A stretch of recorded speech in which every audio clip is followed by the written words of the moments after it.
Moving to another home, it's always chaos and a headache. Hey, diamond swan to the other wall. I don't care if it's 6 feet tall, just do your job. Here we go again. The servants are being stupid. It seems like all poor people are stupid. I even had to sue the company yesterday who made me a custom convertible. The car cost almost $1 billion and they got the wrong color. And I don't care that I gave them the wrong color. My money, my rules. As I say, so be it. Oh, by the way, my name is Grace, and this is my story about how my mom kept it from me for years that my dad was a billionaire. Yeah, Mom almost ruined my life with her lies. I don't remember my father at all. All I remembered was people coming to the house, and even the police, and my mother was crying. And so for years on end. One day, she was even taken away somewhere, and I was left with my grandmother. And then we moved, lots of times. I didn't understand what was going on, but my mother explained it to me. She told me that my father was an astronaut, and he was on the first secret expedition to Mars. No one ever came back from that expedition, and all these people in suits and cops were trying to figure out the mystery of their disappearance. That's the truth I lived with for years. The only memory I have of my dad is a paper swan, because my dad was a real superhero, and he was always in the shadows. No one honored us as a hero family. We lived poor, without any benefits from NASA, and I couldn't tell anyone that my dad was an astronaut. Because of that, I was an outsider in school for a long time. I was considered a loser because I was into space, not the fashion and life of dumb bloggers who can only make faces on camera. Honestly, I wasn't really interested in money. What is money in the face of the universe? When I told that to my classmates, they were fascinated by my naivety and stupidity. They locked me in the bathroom. They chalked me up, threw balls right at my head, threw my backpack out the window. But I didn't care. I stood my ground. I'd still be aiming for the stars instead of money and fame if I hadn't stumbled across this blogger. He was talking about space, and I got curious. As I learned more and more about the blogger, I couldn't tear myself away from his videos. And how rich he was. And his apartment. It was just a dream. I avidly watched his luxurious life. And my world began to change. The stars in the sky began to pale, and green, crisp dollar bills beckoned to me. I wanted to be rich no matter what. My mother was afraid of such a change in my character. She said money was evil. What do you know, Mom? Look around, we're poor. Grace, we're middle class. We have all the necessities, Mom reassured me. And I want my own pool. I want my own TV. Honey, it's just trinkets. I wouldn't listen to her excuses and went to my room. Over time, I got an inflatable pool in the yard and a small TV in my room, but I wasn't satisfied with my mom's handouts. And one day, my life shattered into 100 pieces, and the murky glass turned into a kaleidoscope of color. On my 17th birthday, I pretended to be sick and stayed at home. I wasn't expecting guests, but suddenly the doorbell rang. No one was on the doorstep, but there was a big box on the porch. I noticed a note. Happy birthday, daughter. I wish I could see you. I hope you like these presents as much as the previous ones. Your Daddy. I couldn't stand on my feet in shock. Daddy? How is that possible? Is this a prank?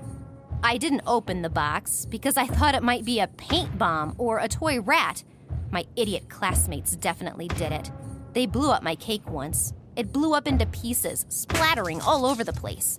But I couldn't find my place. What if my dad's alive? What if my mother had been lying to me all this time? Why did she tell me so little about him? Why are there no pictures of him? So I decided to open the gift box after all, and I was shocked. Brand clothes, a diamond necklace, and a small money case. When my mom came home with a used laptop, I greeted her with my dad's gifts and a very angry face. Who is my father? Where is he? Gracie, there must be some mistake. Mom was confused. You've been deceiving me for years. At least tell me the truth now. No, she blurted out. He's a horrible man, Grace. I'll never speak of him. What about the presents? Where are the other presents from him? There were no presents. He doesn't want you. Out of spite, I went to my room, screaming at my mother that I hated her. I twirled the paper swan in my hands that my father had once made for me. Who was he? I didn't even know his real name. There's not a single piece of him in the house. But fate apparently decided to punish my mother for lying. Some men in suits came to see us again. We're looking for Miss Heckers. We have information that she resides here. It's my mother, I answered, confused. The men looked at each other in surprise. Are you the youngest Heckers? Adam Hecker's daughter? Do you know my dad? The earth slipped from under my feet. The two men immediately called someone and reported into the phone. We found her. And then he arrived. My heart froze. I was speechless. My father. At first sight, I knew it was him. He and I looked a lot alike. Of course, to prove it, he showed me a lot of family photos that I'd been dying to find from my mom. Grace, honey, I can't believe I found you. Dad hugged me, and I finally burst into tears of joy. Why did you leave us? Why did it take you so long to find me? Gracie, it's not that simple. I didn't even know your name. We named you Alice when you were born, but your mother changed your name. She changed hers too, by the way. You moved around so much and changed your papers that even my agents couldn't find you. But you sent a gift. I felt like I was being deceived again. Gifts were sent to every possible address where you were being searched. Every one of them was bugged. That's how we found you. I couldn't get it all out of my head. My dad totally threw me for a loop. He left the family because Mom tried to take his billions away from him. My dad's a billionaire. My dad won the trial, tried to take me away, but my mom ran away with me. He spent all those years looking for me, and my mom lied to me and hid me so he wouldn't get me. It was her revenge. Can you imagine what was going through my head? I was so emotional, I could hardly control it. I was crying and then I laughed. When my father asked me to go with him, I agreed. Yes, just like that. But what would you have done in my place? I'm sure you wouldn't put up with my mother's lies anymore. When my mother came home, I was gone. There was a note from my father and I waiting for her on the table. And so now we're back at the beginning of my story, where I moved into my new home. I very quickly fell into rich life and fulfilled all my dreams. Everything changed so fast. It was like I was living in a fairy tale. Everything I wanted was coming true. One 2-foot diamond swan was worth it. Gracie, that swan surprised even me. Dad grinned as he looked at the statue. It's instead of your paper swan. I pressed against him with a smile. My swan? Oh, yes, that's right. I forgot. He chuckled nervously. He must have remembered my mother's betrayal. She tried to find me, by the way, but it was too late. I even quit school. Oh, I made a scene. First, I put on a show by starting my space talk again. They locked me in the bathroom again and threw wet rags on me beforehand. And then my personal bodyguards showed up. In the end, all my abusers were crawling on the bathroom floor, wrapped in toilet paper, chalked up, and doused with soapy water. And then I snuck into the teacher's lounge and announced over the speakerphone that I was quitting the school. Bye, losers! And yes, your school sucks. And finally, a helicopter landed in front of the school, and out of it came Kayla Barron, a SpaceX astronaut herself. Aha! Best day of my life! But there was a dark spot on this paradise, though. My father's business partners looked at me strangely. Sometimes their looks were so sympathetic I felt like I was terminally ill. And when one of my father's secretaries called me a poor girl, I couldn't understand it and went to him for an explanation. Oh, that? Yes. They just feel sorry for you. You've lived your whole life in poverty with a liar mother. Phew. And I was afraid. Don't be scared, daughter. You are the queen of this world with me. By the way, who was that secretary? Let me see her. Father suddenly became nervous and angry, but it was understandable. The constant lawsuits from my mother had taken their toll on his nerves. But with his connections, it wasn't much of a problem. Mom, however, did find me. And unfortunately, I was without guards. I didn't even recognize her. Skinny, with bags under her eyes. It was horrible. Mom? I took a step back, but she grabbed my arm. Daughter, listen to me. He's a liar. Yeah? Who are you saying that to? Grace or Alice? What other name can you think up for me? Grace, he's dangerous. Let's talk, please, honey. Mom suddenly dropped to her knees. I didn't see that coming. I was so embarrassed I couldn't say no. Mom told me a different story. My parents hadn't lived together long. It was a fling and a spontaneous wedding. But when Dad found out Mom was pregnant, he decided to run away and found someone else. That's why Mom went to court. She wanted some of Dad's money that belonged to her and me. But Dad had connections, so he won the trial. Then he threatened us and told us to disappear. Dad only remembered me when his evil empire failed. He needed a relative in a hurry to rewrite the unstable and failing stock into his name. That's why they called me poor. I would have gone to jail for that kind of debt and fraud. I would have gone to jail for the rest of my life. And you know what I did? I ran away again, just like Dad did when we needed him. My mother and I settled far from civilization in the Texas desert, surviving as best we could, hiding from my dad's spies. Oh yes, he was furious, and I was tormented with shame and fear. Mom had been two parents at once my whole life. She made me that paper swan, bought me presents with the last bit of money. All my life, my mother took care of me, even if she was lying to me. But it was a lie for good. We forgave each other for everything. One day on the news, we heard about my father's bankruptcy. He had lost his power, and we were able to return home.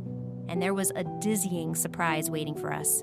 Since I am his only relative, part of my father's savings went not only to the state, but also to me. Now, my mom and I are going to live like we are in a fairy tale. So guys, don't lose your head over the money, and don't make any hasty decisions that you might regret. Would you be able to forgive a lie that lasts a lifetime? Write your answers in the comments. Like the video, and subscribe to the channel. Hi, I'm Harper. What's your name? You won't believe it, but on Christmas Eve, a real miracle happened to me. It all started with an errand from my mother.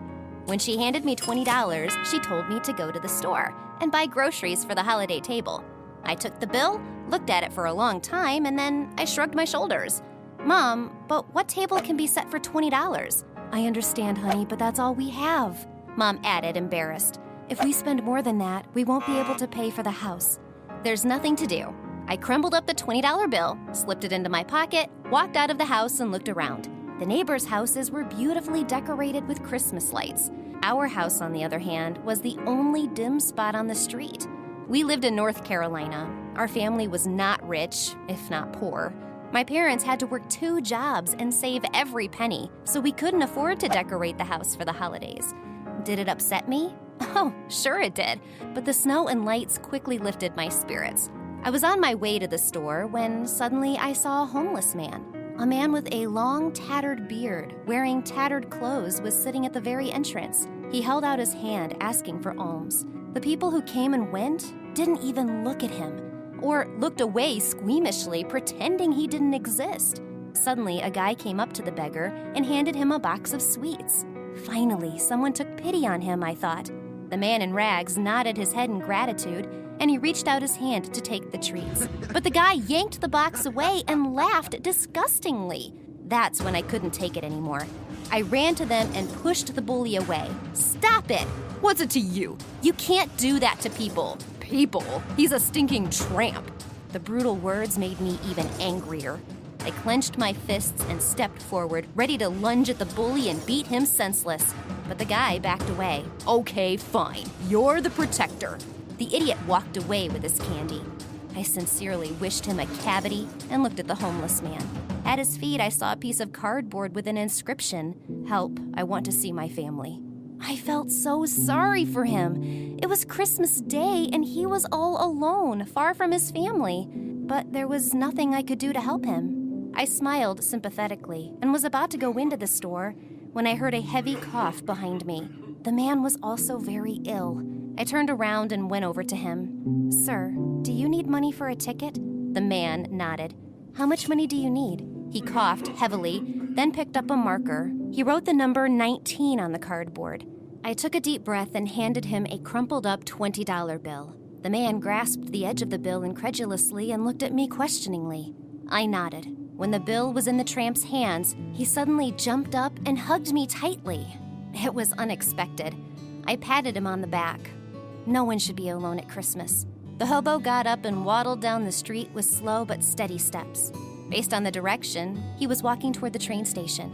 I was so happy that I could help him, but I knew that I had a serious conversation waiting for me at home. I went into the house. My mother was waiting for me with the groceries. I lowered my eyes guiltily and told her what had happened. What a scandal broke out.